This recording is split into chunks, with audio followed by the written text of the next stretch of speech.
Ladies and gentlemen, welcome back to the channel. Imagine being a child, forcibly taken from your family, your language banned, your traditions erased. This was the reality for thousands of Native American children in the United States for over a century. Children as young as 5 were taken from their homes, placed in institutions far from everything they knew, and forced to abandon their identities in the name of assimilation. Their hair was cut, their clothing replaced, and their names often changed to English ones. Speaking their native language could lead to severe punishment. The goal was clear: erase indigenous cultures and force Native children to adopt Euro-American customs. Native American boarding schools were established in the late 19th century as part of a government policy designed to assimilate indigenous peoples into mainstream American society. The motto of one of the first and most infamous schools, Carlisle Indian Industrial School, was chillingly direct: kill the Indian, save the man. These schools were funded by the federal government and often run by Christian organizations. While officials claimed they were providing education and opportunity, in reality, these institutions were sites of trauma, abuse, and cultural genocide. This dark chapter in American history is not just a thing of the past. The effects of these schools are still deeply felt today. Generations of Native families were torn apart, their traditions and languages nearly lost.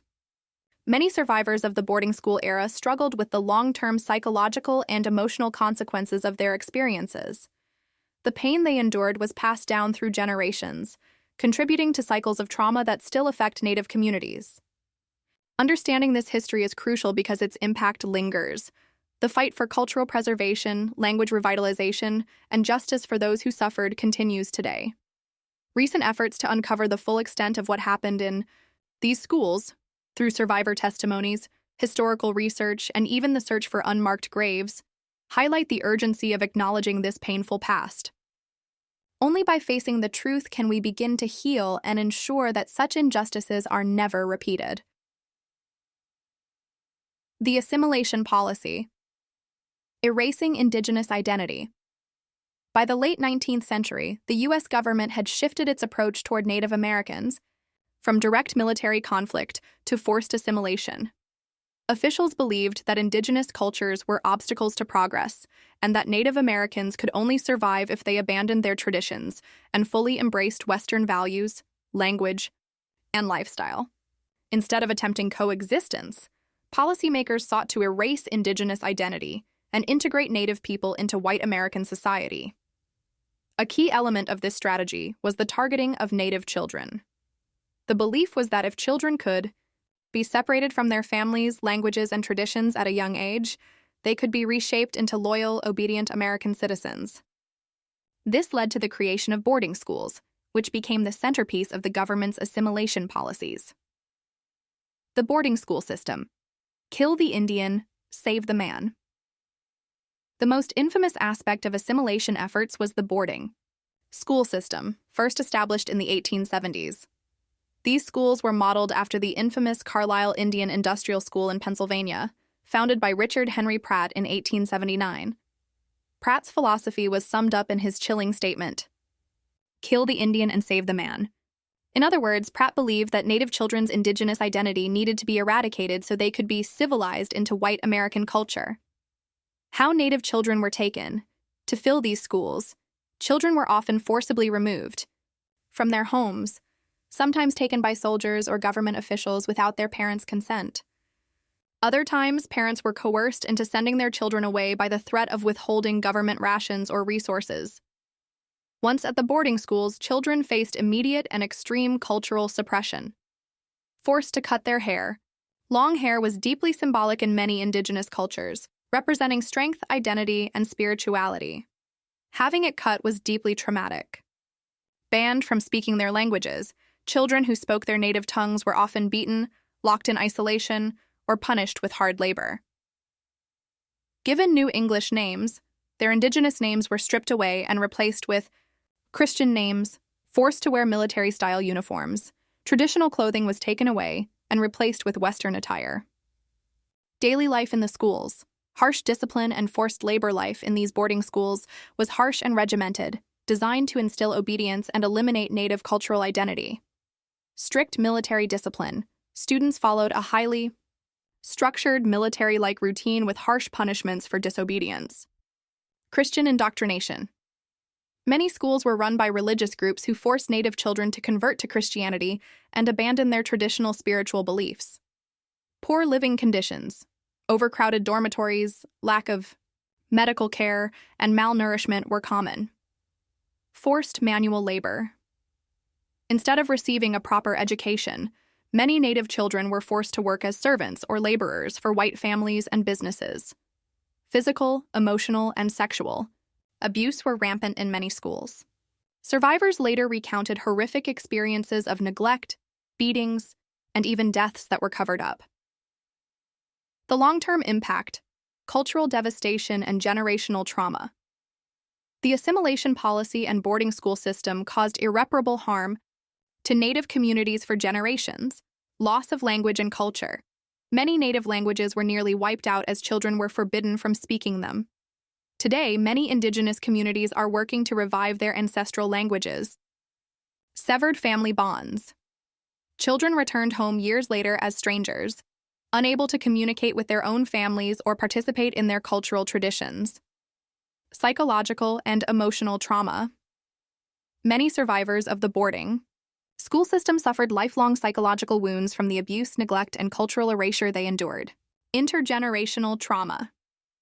The devastating effects of these policies were passed down to future generations, contributing to cycles of poverty, substance abuse, and loss of cultural identity in many Native communities. The legacy of boarding schools, acknowledgement and healing in recent years. Governments and organizations have begun to reckon with the legacy of these schools. Official apologies. The U.S. government, as well as Canada, have formally acknowledged the harm caused by these schools. Investigation and discovery of mass graves. The unmarked graves of thousands of Native children have been discovered at former boarding school sites, exposing the tragic extent of abuse and neglect. Efforts to preserve and revitalize Indigenous culture. Many tribes are working to reclaim their languages, traditions, and spiritual practices. The boarding school era was one of the darkest chapters in American history, representing an attempt to eradicate Indigenous identity through systematic cultural destruction. While the resilience of Native peoples has ensured that their traditions have survived, the scars left by these policies continue to affect Indigenous communities today. Final thought: a history that must not be forgotten. The policies of forced assimilation serve as a reminder of the dangers of cultural erasure and government overreach. Native American communities have endured centuries of oppression, but their resilience, strength, and commitment to preserving their heritage continue to inspire. What do you think about this chapter in history? How should the U.S. address this legacy today? Let me know your thoughts in the comments. Richard Henry Pratt and the ideology of forced assimilation. Richard Henry Pratt's ideology of forced assimilation was rooted in a belief that Native Americans could only survive if they abandoned their Indigenous identities and adopted white American ways of life. While some at the time viewed Indigenous people as inherently inferior, Pratt took a different approach. He believed they could be civilized, but only through complete cultural erasure. His methods would become the blueprint for the U.S. government's Native American boarding school system, a policy that left deep scars on Indigenous communities for generations. Pratt's early experiments in civilization. Pratt's ideas about assimilation were shaped by his experience working with Native American prisoners at Fort Marion, Florida, in the 1870s. Fort Marion housed captured warriors from the Plains Wars, including Cheyenne, Kiowa, and Comanche fighters who had resisted U.S. expansion into their lands. Instead of treating them purely as prisoners, Pratt forced them into a program of westernization, cutting their hair and dressing them in military uniforms, teaching them English and Christianity, forcing them to adopt Western names, requiring manual labor and military drills. Pratt saw these practices as proof that Native people could be assimilated into white society, if only they were removed from their cultural environments and subjected to enough education and discipline. He used this as justification for an even more aggressive policy, targeting Native children to ensure that assimilation began at a young age, before they were fully immersed in their tribal identities. The Carlisle Indian Industrial School, a model for cultural erasure.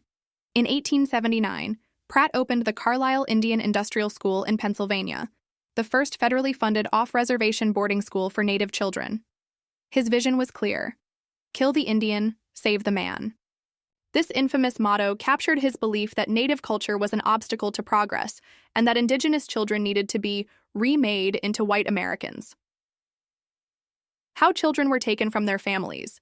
The U.S. government worked with military and Indian agents to remove Native children from their homes, often against the will of their parents. Some families were coerced into sending their children away under threats of withholding food, resources, or government aid. Others had their children taken forcibly by soldiers. Once at Carlisle, children underwent a brutal process of cultural stripping. Traditional clothing was confiscated and replaced with military-style uniforms.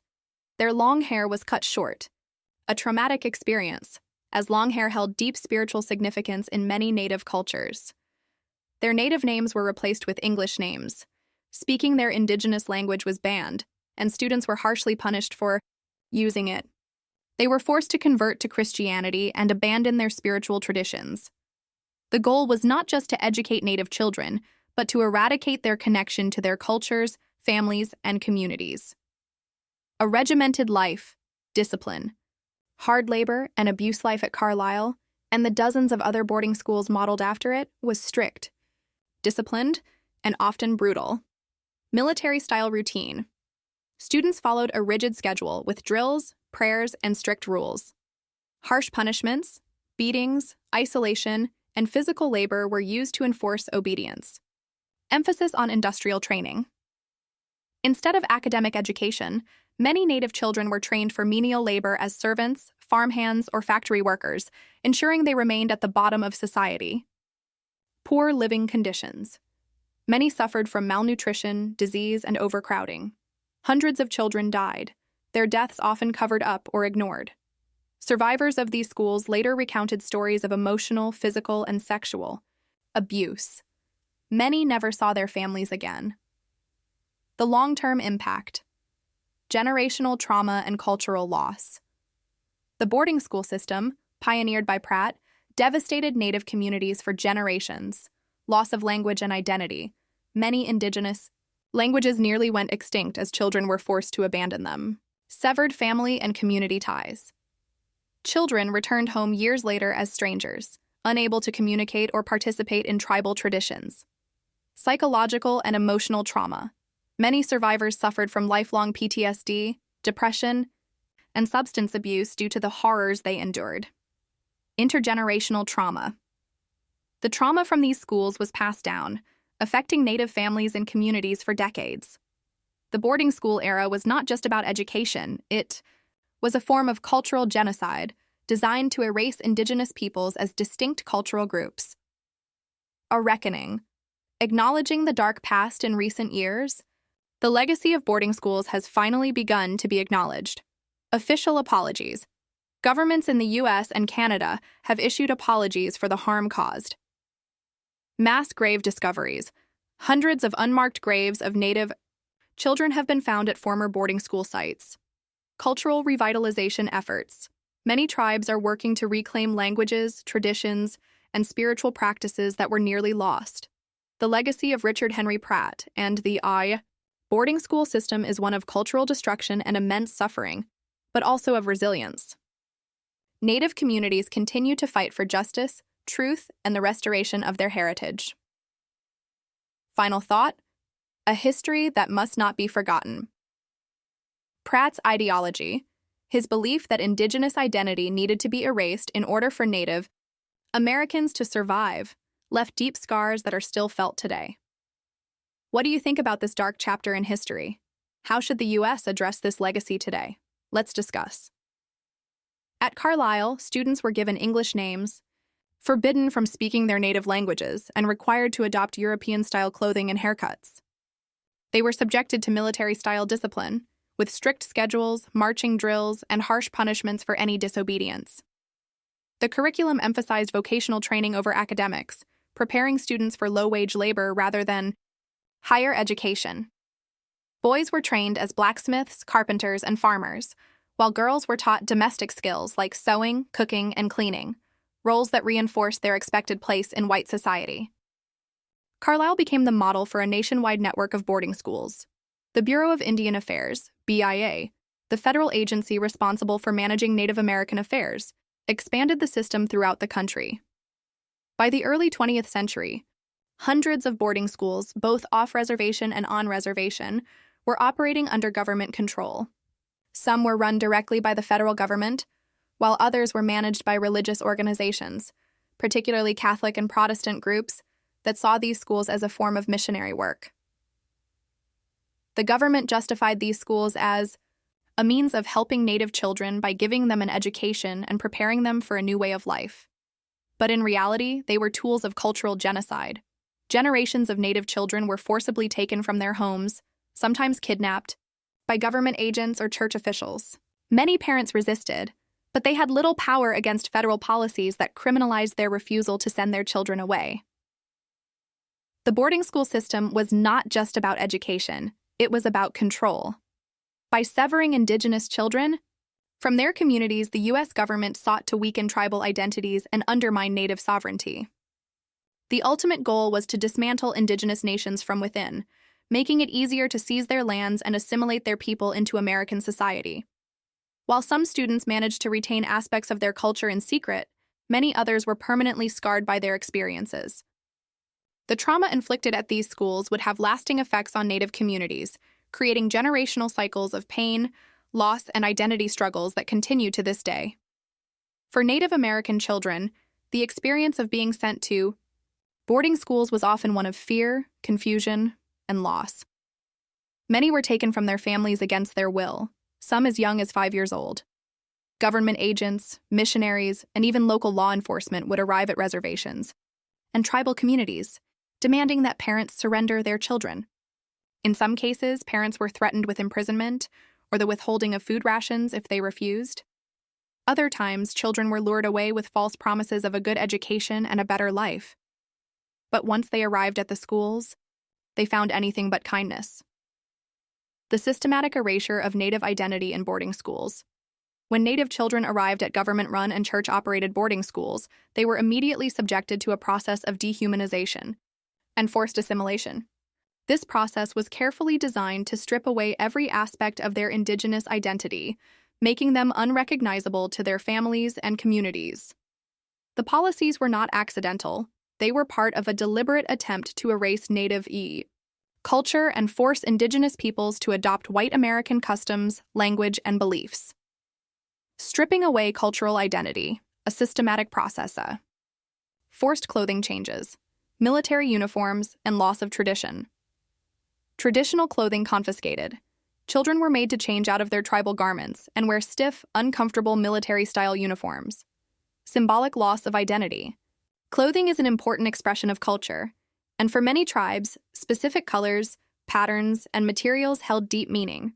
Forcing children into Western clothing was the first step in making them feel alien in their own skin. Reinforcement of discipline. The use of military-style clothing was meant to instill obedience, order, and submission to authority. For many Native children, this was their first traumatic experience at boarding school. The moment they realized their old way of life was being taken from them. B. Hair cutting, a deeply traumatic act. One of the most emotionally painful moments for Native children upon arrival was the cutting of their hair. Hair held spiritual significance. In many Indigenous cultures, long hair was a symbol of strength, identity, and connection to ancestors. Cutting it could signify mourning or disgrace. Hair cutting was used as punishment. In many tribes, only those in deep grief or shame had their hair cut short. To forcibly cut a child's hair was an act of cultural violence, designed to break their spirit. Children often cried and resisted. Many Native children wept as their hair was forcibly cut, but resistance was punished. The loss of their hair made many children feel like they had lost part of themselves, reinforcing the idea that their Native identity was something to be ashamed of. C. New names. The erasure of Indigenous identity. Another cruel method of stripping identity was the forced renaming of Native children. Traditional names were erased. Native names, often deeply meaningful and rooted in family and heritage, were replaced with English Christian names. No choice in new names. Children had no say in what they were called.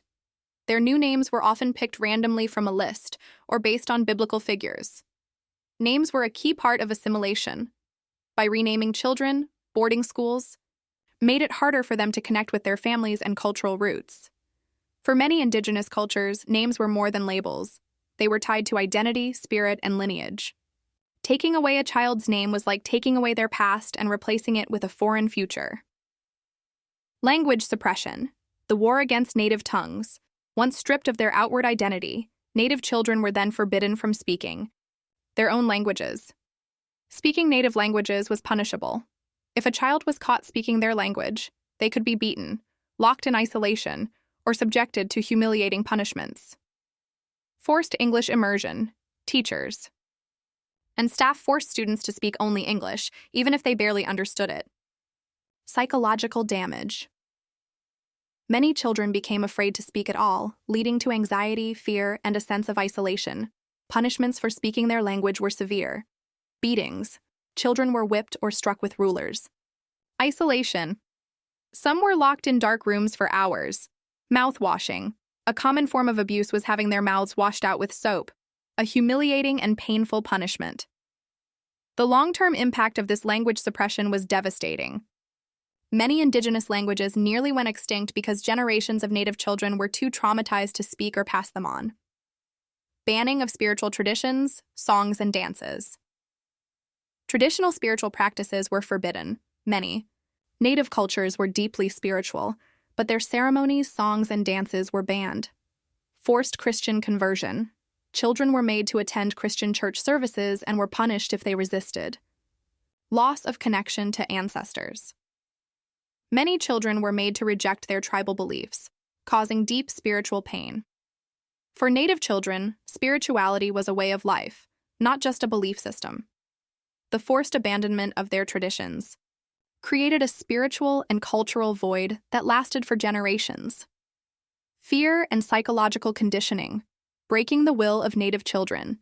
The combination of punishments, isolation, and strict discipline was meant to break the will of native children so they would accept their forced assimilation. Constant surveillance. Children were watched at all times, even punished for whispering in their native languages. Psychological manipulation. Teachers told them that their families, traditions, and cultures were evil, inferior, and uncivilized. Fear of punishment shaped behavior. Many children eventually stopped resisting, not because they accepted white culture, but because they were too afraid to fight back. This psychological warfare had a devastating impact, causing many native children to internalize shame about their identity. Long-term effects, generational trauma and cultural loss. Loss of cultural knowledge. Many survivors of boarding schools never relearned their languages or traditions, meaning their own children grew up disconnected from their heritage. Emotional and psychological trauma. Former students suffered from PTSD, depression, and substance abuse at high rates. Cycles of abuse. Many who endured physical and emotional abuse at these schools struggled to form healthy relationships later in life. The U.S. boarding school system was not just education, it was an organized system of cultural genocide. It caused irreparable damage to Native families and communities, damage that is still being reckoned with today. Conclusion. A dark chapter that must be acknowledged. The forced assimilation of Native children through boarding schools is one of the most shameful aspects of U.S. history. The intent behind these policies was not just to educate, but to destroy Indigenous identity, culture, and language. How do we move forward? Today, Indigenous communities are working hard to revive languages, reclaim traditions, and heal from the trauma of these institutions. The U.S. government has begun to acknowledge these abuses, but much more work is needed to honor the survivors and ensure history never repeats itself. What do you think should be done to address this painful history?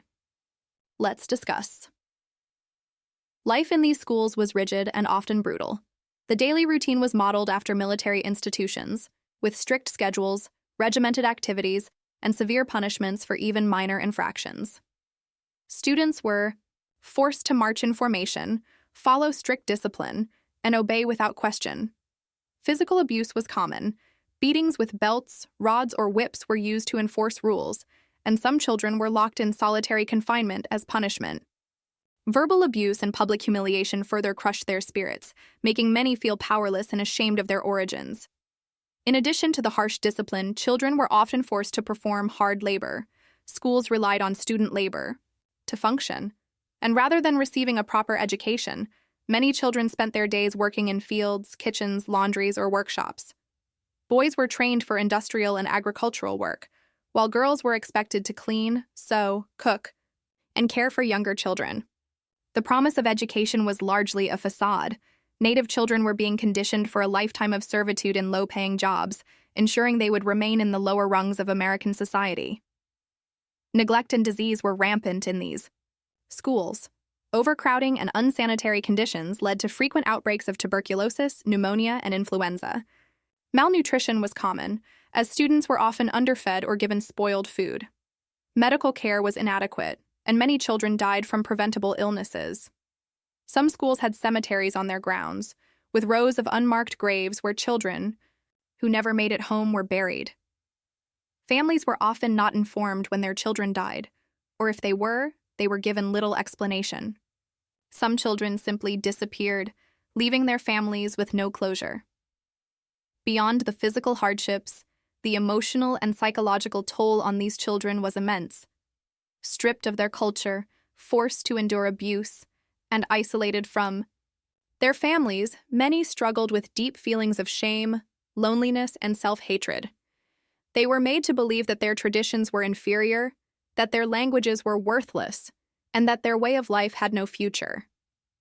Some internalized these messages, leading to a loss of identity that would affect them for the rest of their lives. Others resisted, holding on to their heritage in secret, but the damage had already been done. For those who survived and eventually left these schools, the trauma did not end. Many returned home feeling like strangers in their own communities. They had been away for years, sometimes more than a decade, and no longer spoke their native language fluently. Some felt disconnected from their families and cultural traditions, struggling to find where they belonged. Others carried the emotional scars of abuse, leading to cycles of depression, substance abuse, and even suicide. The psychological wounds inflicted by the boarding school system were not just personal, they rippled through entire communities, affecting generations to come. The boarding schools were not just institutions of education, they were tools of cultural destruction. By severing Indigenous children from their roots, the U.S. government and religious organizations hoped to erase Native identity altogether. But despite everything, Native peoples endured. Many survivors later shared their stories, fought to reclaim their heritage, and worked to revive the languages and traditions that the boarding schools tried to erase. The impact of this dark history is still felt today, but so is the resilience of the Indigenous communities who continue to fight for recognition, justice, and healing. Despite the immense hardships they faced, Native American children and their families found ways to resist the cultural genocide imposed by boarding schools. Acts of defiance, both small and large, became a way to preserve their identity and push back against the system that sought to erase them. Some children secretly whispered in their native languages when the teachers weren't watching, keeping their mother tongue alive despite the harsh punishments if they were caught. Others hid sacred objects, such as small medicine pouches or beads, as a way to hold on to their spiritual traditions. Running away was another form of resistance. Many children, desperate to return home, attempted to escape.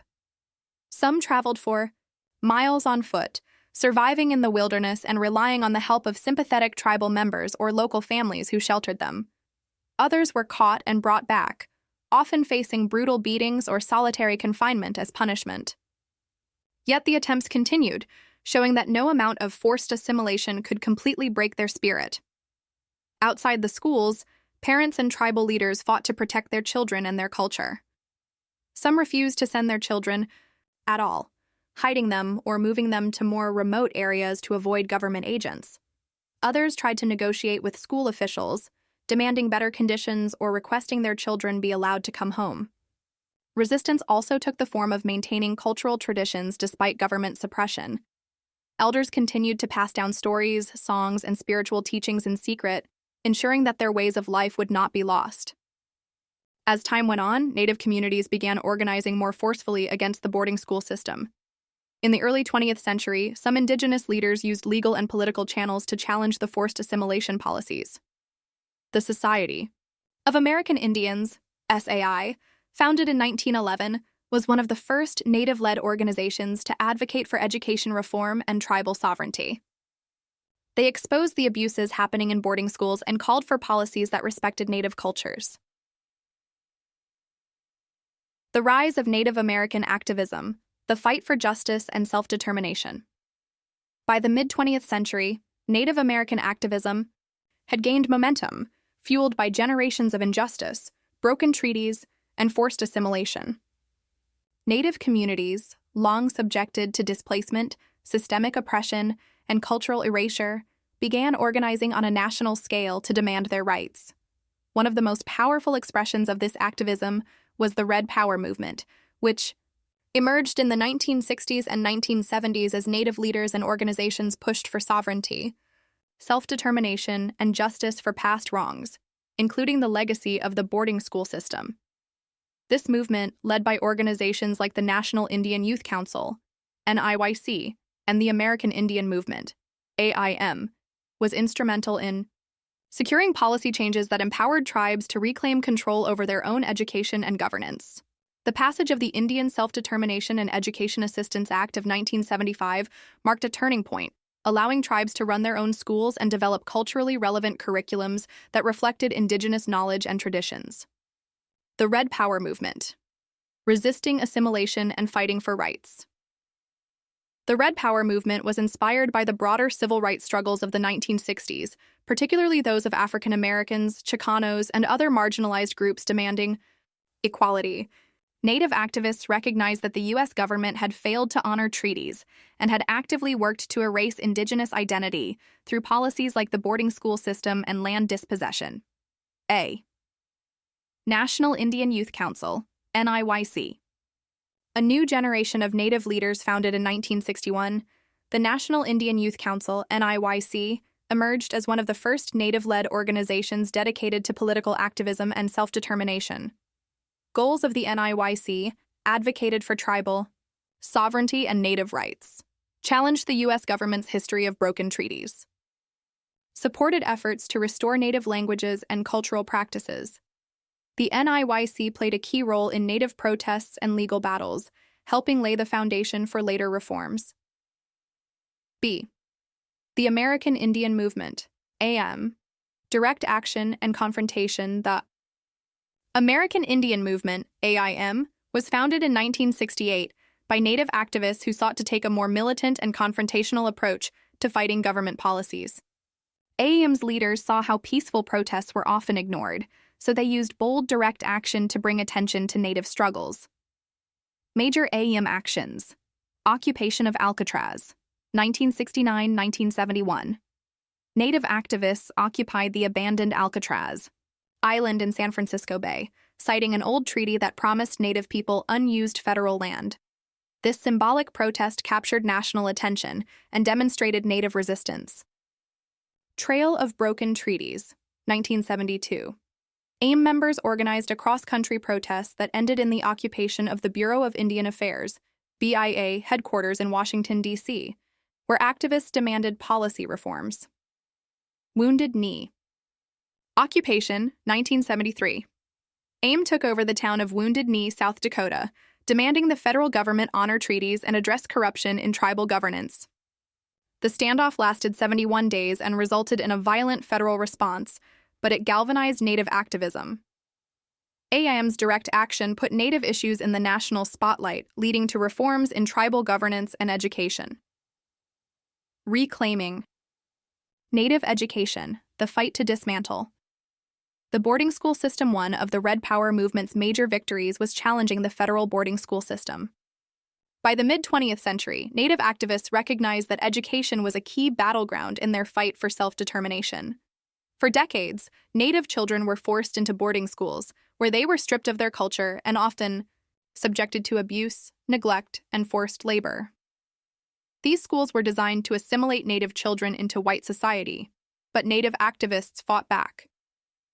Key demands from Native activists: end the forced removal of Native children from their families, shut down federal boarding schools, or reform them to respect Native identity. Allow tribes to establish their own schools based on Native values and traditions. These demands gained traction in the 1970s, leading to one of the most important legislative victories in modern Native history. 3. The Indian Self-Determination and Education Assistance Act of 1975.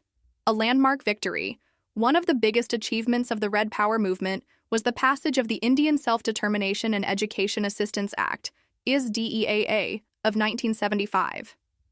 This law shifted control of Native education from the federal government to tribes, allowing Native communities to run their own schools and preserve indigenous knowledge. A. What did the law do? Tribal control over education. Native communities could now establish and operate their own schools instead of sending their children to federal boarding schools.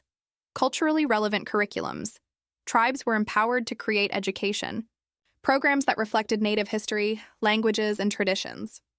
Government funding for tribal schools. The act provided federal funds, but tribes were given more authority over how those funds were used. This law marked a turning point, allowing indigenous communities to rebuild what had been lost through forced assimilation. Long-term impact: the revival of Native identity and education. Thanks to the activism of groups like AM and NIYC, Native communities have made significant strides in education and cultural preservation. The rise of tribal schools. Many tribes now operate their own schools, ensuring that Native children are taught their own history, languages, and traditions. Language revitalization efforts. Native languages, once nearly wiped out, are being revived through immersion schools and education programs. Cultural healing and reconnection. Many Native communities are using education to reconnect younger generations with their heritage, undoing the damage of boarding schools. However, challenges remain. Many Native communities still struggle with limited funding for education, and the long-term effects of assimilation policies continue to affect indigenous identity and well-being. Conclusion: the legacy of Native American activism, the Red Power movement, was a crucial turning point in Native American history. Activists fought not only for justice and sovereignty, but also for the right to control their own education and future. Key takeaways: the NIYC and AIM played leading roles in Native activism. Direct action protests like Alcatraz and Wounded Knee forced the government to listen. The Indian Self-Determination and Education Assistance Act of 1975 was a major victory, allowing tribes to reclaim control of Native education. While much progress has been made, the fight for true self-determination, cultural preservation, and justice continues today. These acts of defiance, whether by a child whispering in their language, a parent resisting government policies, or activists demanding change, were crucial in ensuring that Native cultures survived.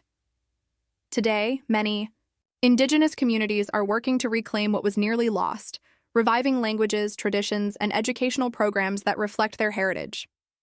The resilience of Native people in the face of cultural erasure is a testament to their strength and determination to protect their identity for future generations. By the mid-20th century, the Native American boarding school system began to decline, but not because the government had suddenly recognized the harm it had caused. Instead, changes in federal policy, shifting public attitudes, and the relentless activism of Native communities gradually forced the system to unravel. Many boarding schools had become overcrowded, underfunded, and increasingly difficult to justify, especially as reports of abuse and neglect surfaced. Additionally, the failures of assimilation policies became evident. Many Native children who attended these schools did not fully integrate into white society, but instead returned to their reservations, feeling alienated from both their indigenous roots and the dominant American culture. The decline of these schools was also tied to broader shifts in U.S. policy toward Native Americans. In the 1930s, the Indian Reorganization Act, championed by John Collier, then Commissioner of Indian Affairs, encouraged a move away from forced assimilation and recognized the importance of preserving indigenous cultures. This marked the beginning of a slow shift in federal policy, though boarding schools continued to operate for several more decades.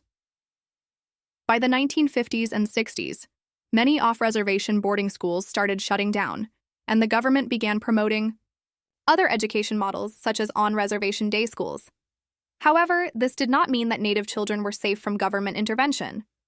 Instead of boarding schools, a new crisis emerged. Native children were being taken from their families and placed into foster care or adopted by non-Native families at an alarming rate. Social workers, many of whom did not understand Indigenous cultures, assumed that Native families were unfit to raise children simply because they followed traditional ways of life. A major turning point came in 1978 with the passage of the Indian Child Welfare Act, ICWA. This law was a direct response to the devastating effects of Native child removal. It gave tribes the authority to oversee child welfare cases involving Native children, ensuring that they would not be forcibly taken from their families without just cause. The ICWA recognized the fundamental right of Native nations to raise their own children and protect their cultural heritage. While not directly about boarding schools, it was a critical step in addressing the historical trauma caused by government policies. As Native activism grew, governments in both the United States and Canada were forced to acknowledge the damage caused by the boarding school system. In the U.S., reports and investigations revealed the widespread abuse and long-term harm suffered by boarding school survivors. In 2000, the Bureau of Indian Affairs issued an official apology for its role in the system, admitting that the schools had inflicted deep wounds on Indigenous communities. More recently, in 2021, the U.S. Department of the Interior launched an investigation into the legacy of boarding schools, including efforts to locate unmarked graves of children who never made it home. In Canada, the history of residential schools, an almost identical system to U.S. boarding schools, sparked national reckoning. In 2008, the Canadian government issued a formal apology, and a Truth and Reconciliation Commission, TRC, was established to document survivor testimonies and investigate the abuses committed in these schools. The TRC's findings confirmed what Indigenous communities had long known: physical, emotional, and sexual abuse were rampant, thousands of children died, and the damage was generational. The discovery of mass graves at former school sites in Canada in 2021 further shocked the world, prompting renewed calls for justice and accountability. While official apologies and reports are steps toward healing, many Indigenous communities argue that true accountability requires more than words. They demand concrete action, funding for language revitalization programs, support for survivors and their descendants, and recognition of Indigenous sovereignty. The impact of the boarding school era is not just history. It continues to affect Native families and communities today. The fight for justice is ongoing, as Native peoples work to reclaim what was nearly lost and ensure that the past is never forgotten. The painful legacy of Native American boarding schools did not end when the last institutions closed their doors. The trauma inflicted on Indigenous children did not simply disappear. It was passed down through generations, affecting Native families and communities in ways that are still felt today. The boarding school era disrupted traditional ways of life, creating deep wounds that have yet to fully heal. Many survivors carried the scars of their experiences, both physical and emotional, into adulthood, struggling with identity loss, shame, and a sense of disconnection from their culture. Some turned to alcohol or other coping mechanisms to deal with the pain, and the cycle of trauma often extended to their children and grandchildren. This intergenerational trauma manifests in multiple ways. Families were torn apart, and many survivors, raised in institutions rather than loving homes, found it difficult to express affection or build stable relationships. Without access to their languages, traditions, or spiritual practices, many felt disconnected from their heritage. This loss contributed to broader social issues that continue to affect Native communities today, including disproportionately high rates of poverty, mental health struggles, substance abuse, and suicide. The boarding school system was designed to weaken Native nations from within, and its effects are evident in the ongoing challenges Indigenous peoples face. Despite this dark history, Native communities have never stopped fighting for justice and healing. Survivors and their descendants have pushed for recognition of the harm caused by these schools, demanding reparations and accountability from the U.S. government and the churches that ran many of these institutions.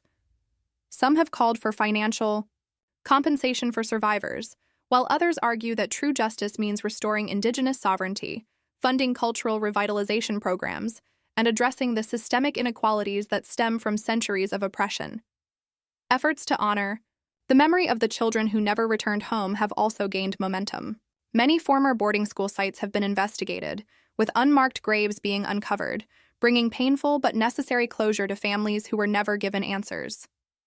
Memorials and ceremonies have been held to honor those who suffered, and calls for a National Day of Remembrance continue to grow. One of the most powerful forms of resistance and healing has been the revival of indigenous languages and traditions, things the boarding school system tried to erase. Across North America, Native communities are working to reclaim what was taken.